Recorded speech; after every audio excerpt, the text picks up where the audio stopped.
Student integration by substitution पे मैंने last class कुछ एग्जांपल्स दिया था। ओके, सो चलो वन सेकंड सी दोस एग्जांपल्स। मैंने एक एग्जांपल दिया था वहां पर, ठीक है।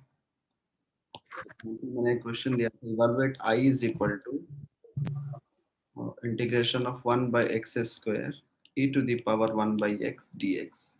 करेक्ट स्टूडेंट्स, देखो अगर यहाँ पर हम 1 बाय एक्स स्क्वायर को अगर मैं टी लेता हूँ तो देखो एक्स स्क्वायर का इंटीग्रेशन डेरिवेटिव से जो आएगा बाकी टर्म रिप्लेस नहीं होगा, ठीक है। तो इसलिए मैंने क्या किया, 1 बाई एक्स को मैंने एक नए वेरिएबल से सब्स्टिट्यूट किया। Let t is equal to 1 by x, correct.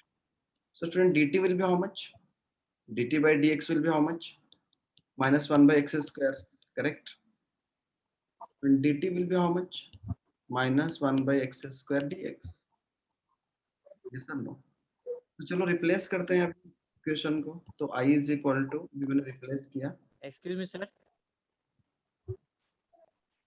Excuse student अभी मैंने इसको डिफरेंशिएट किया, ठीक है। तो अभी अगर मैं रिप्लेस करने के बाद मैं ये लिख सकता हूँ i is equal to actually 1 by x square into e to the minus e to the 1 by x dx, correct.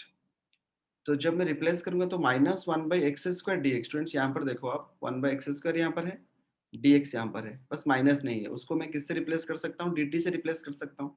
So the modified equation will be minus e to the power 1 by x की बदले में मैंने t ले लिया, ठीक है। तो इसलिए मैंने लिखा e to the power t, और पूरा 1 by x square dt dx के बदले में मैंने dt लिखा, ठीक है। जो मैंने हमें मिला जो यहाँ पर dt is equal to minus 1 by x square dx, और माइनस सिंबल नहीं था तो इसलिए हमने माइनस सिंबल को बाहर ले लिया, ठीक है। And you know integration of e to the power t is also e to the power t, पहले से माइनस था तो minus e to the power t plus c आ गया, करेक्ट। और t हमने किसको रिप्लेस किया, t हम 1 बाय x के बदले में दिए थे तो minus e to the power 1 by x plus c, the required answer. Sir, can you explain it again?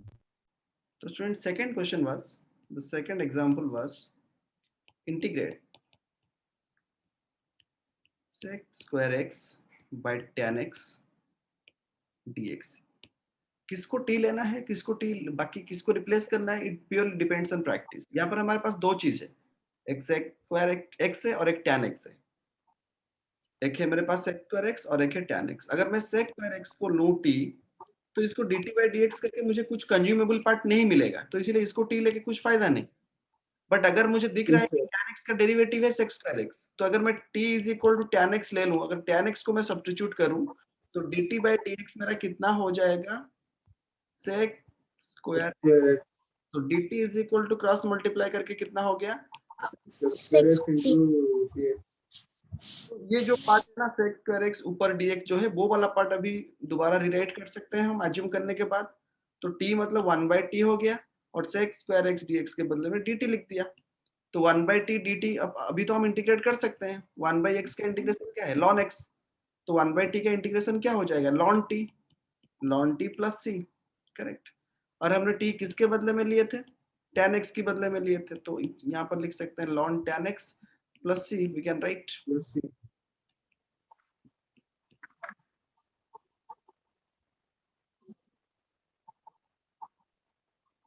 First, the next example was like this. Right, the next example, it was integration of 2x plus 3 divided by x square plus 3x plus 5 dx, correct. तो देखो अगर मैं नीचे वाला को t लेता हूं, अगर ऊपर वाला को t लूंगा तो क्या रहेगा मेरा, प्लस 3। तो there is nothing going to happen. But देखो अगर ये प्रैक्टिस है, यू कैंट सी, मतलब बहुत सारे क्वेश्चंस करने के बाद आपको समझ पे आ जाएगा। t is equal to x square plus 3x plus 5 अगर मैं लेता हूं, तो dt is equal to dt by dx क्या हो जाएगा, 2x प्लस 3 हो जाएगा ना। तो आप अभी देख सकते हो dt is equal to how much, 2x plus 3x। तो अभी पूरा ऊपर वाला पार्ट रिप्लेस हो जाएगा। तो मुझे अभी ऐसा मिल जाएगा 1 बाई टी, नीचे को t लिया था मैंने, और 2x प्लस 3 dx के बदले में क्या लिख सकता हूँ, dt लिख सकता हूँ। सो नाउ मोस्ट प्रोबब्ली ये हो गया ln t plus c, direct integration formula पे। और मैंने t जिसको लिया था, किसके बदले में t लिया था, x square plus 3x plus 5 के बदले में मैंने t लिया था plus c, correct. This is the required part of integration. Answer. Okay, तो और एक एग्जांपल मैंने दिया था कल, just right, I had given another example. So ऐसा था I is equal to integration of sin square x into cos into cos cube x into dx, ठीक। dx. तो यहाँ पर देखो किसका डेरिवेटिव क्या है, sin x का डेरिवेटिव क्या है, cos x है ना। Cos x cos x का डेरिवेटिव क्या है, sin x है, sin x minus sin x. Minus sin x है। तो अगर मैंने let for see t is equal to, अगर मैंने sin x लिया, if I took t is equal to sin x, then dt is equal to how much? Yes, sir. Sin x equal to minus cos x and cos x is equal to sin x. Yes. तो अगर मैंने t is equal to student sin x लिया तो dt is equal to कितना हो जाएगा, cos x dx हो जाएगा, ठीक है, Yes, sir. हो जाएगा कि नहीं। तो अभी हम रिप्लेस कर सकते हैं, बट यहाँ पर एक चीज मैं बताना चाहूंगा स्टूडेंट्स, देखो यहाँ पर अगर मैं अभी रिप्लेस करूँ, इफ आई रिप्लेस, तो मैं क्या लिखूंगा, i is equal to integration of t की जगह में मैं क्या लिखूंगा, sin स्क्वायर x, तो मैंने t स्क्वायर लिखा, करेक्ट, इनटू, Yes, sir. देखो यहाँ पर cos qx dx है ना, बट मुझे क्या मिला, cos x dx मिला dt। तो मैं यहाँ पर एक चीज लिख सकता हूँ, cos square x into cos x dx, correct. और अभी इस Yes, cos sir. को रिप्लेस कर दूंगा, तो करने के बाद क्या आएगा, T square into cos square x अपनी जगह पे रहा, फिर मैंने क्या लिख दिया उसको, dt लिख दिया, करेक्ट, समझ पे आ रहा है, cos qx को मैंने Yes, sir. कर दिया। तो नाउ यू सी, अभी तो cos स्क्वायर हमारे पास कुछ नहीं है ना, बट हम t कंज्यूम किए थे, अज्यूम किए थे किसको, sin x को, correct. cos square x Yes, sir. सकते हैं 1 minus sin square x, correct, तो that is 1 minus sin square x into dt। अभी हम sin स्क्वायर x को रिप्लेस कर सकते हैं ना, 1 माइनस t स्क्वायर लिख के, correct. Yes, sir. Now I think the integration will be easier for you. अगर मैं क्रॉस मल्टीप्लिकेशन कर दूं तो कितना हो जाएगा, t square minus t cube whole into d t, है ना। तो that is equal to t square का क्या हो जाएगा, t cube by 3 minus t to the power, ये 4 हो जाएगा, सॉरी ये 4 हो जाएगा, so t to the power 5 by 5 plus c, correct.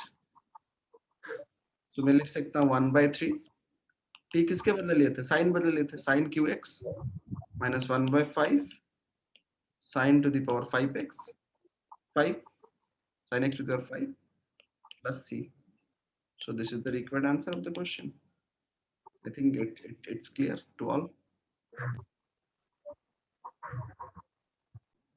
Student, integration की सबसे important part है calculate area of area under a curve. कैसे integration use करके हम एक area निकालेंगे, right? Calculate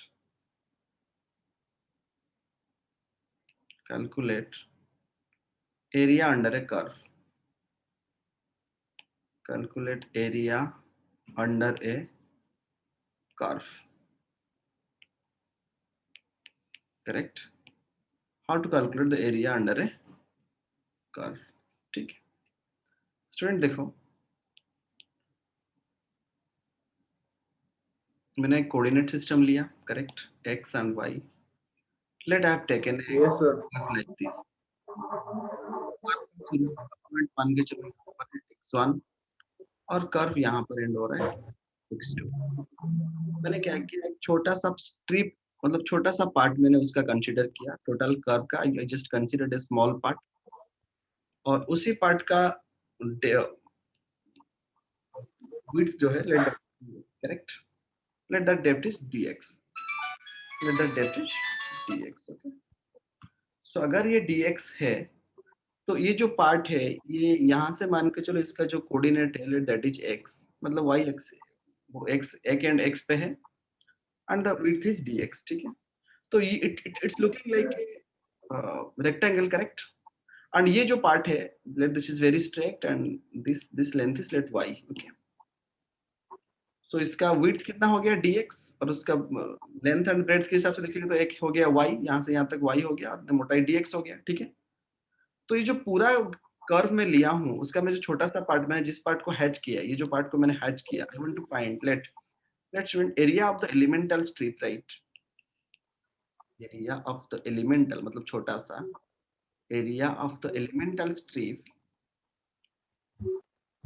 area of the elemental strip DA, small area, total area अगर A है तो स्मॉल एरिया क्या होगा, y into dx, करेक्ट. सो अगर स्टूडेंट्स अगर हम देखेंगे this is the area under the small elemental strip, but ये पूरा टोटल एरिया नहीं है, टोटल एरिया निकालेंगे हम, ठीक है. सो अगर स्टूडेंट मैं Yes, sir. लूं कि ये जो कर्व दिया गया है वो भी एक फंक्शन है, ठीक है. So let's we have to find total area, right? Total area under the curve of total area under the curve of total area under the curve of y is equal to, मान के चलो उसका उसने दे दिया कुछ function y is equal to f of x और हमें area निकालना है और लिमिट भी उसने दे दिया फ्रॉम x1 to x2, ठीक है. तो स्टूडेंट अभी क्या करेंगे, टोटल एरिया जब हम निकालेंगे when we will find the total area A, then हमें पूरा छोटे-छोटे एरिया को स्ट्रिप का एरिया को इंटीग्रेट करना होगा, जोड़ना होगा. सो दैट मींस वो क्या है, dA is equal to how much, y dx, correct. और लिमिट कहां से कहां तक लेंगे, x1 to x2. So that is a is equal to dA and x1 to x2 y dx, ठीक है ना. Yes, sir. तो अगर हमें कोई भी स्ट्रिप का एरिया निकालना होता तो एरिया कैसे निकालेंगे, इंटीग्रेट कर देंगे किसको, फंक्शन क्या है y is a function of f of x dx और लिमिट कहां से कहां तक ले लेंगे, x1 to x2. We'll take the limit from x1 to x2. Okay.